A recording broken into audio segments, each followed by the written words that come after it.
तो नाज़रीन, पीटीआई फैसला कर चुकी है और इस मौके पर एहतजाज की पॉलिसी अपना ली गई है।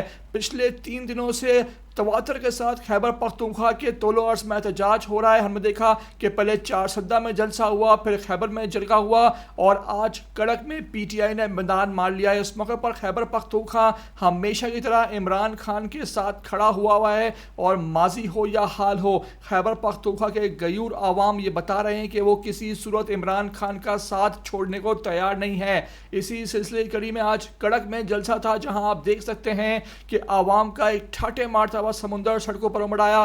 पीटीआई के पठानों ने बता दिया कि खैबर पख्तूनख्वा इमरान खान का है, कड़क इमरान खान का है। ऐसे में जुनैद अकबर जो सूबाई सदर हैं पीटीआई के, वो एक बड़ी रैली को लीड करते हुए कड़क जलसा का जो पंडाल है वहां रवाना हुए। इस मौके पर उनका जगह जगह पुरतपाक इस्तकबाल हुआ और इस मौके पर आज जिस तरह ये पीटीआई के गयूर सपोर्टर्स निकले हैं, वो इस बात का अंदिया है कि पीटीआई जो सोई भी थी उसको सुहेल अफरीदी ने जगा दिया है। और इस मौके पर अब पीटीआई के सपोर्टर कह रहे हैं कि दलेर बहादुर बंदा सुहेल अफरीदी आ गया है तो हम भी उसके साथ शाना बशाना अब खड़े होंगे और जो सुहेल अफरीदी कहेगा वो हम करेंगे। इस मौके पर ये तमाम तर सामने आए मनाजिर, जहां आज कड़क में पीटीआई का इंकलाबी जलसा हुआ है और इस मौके पर पीटीआई के गयूर सपोर्टर ने बता दिया है कि खैबर पख्तूनख्वा इमरान खान का था, है और रहेगा। मेरी आपसे रिक्वेस्ट है कि वीडियो को आखिर तक देख लें। नए आते हैं ETV 247 उर्दू पर तो लाजमी से आप भाई सब्सक्राइब करें, लाइक करें, शेयर करें और कमेंट करके मुझे अपनी कीमती आला से लाजमी आगाह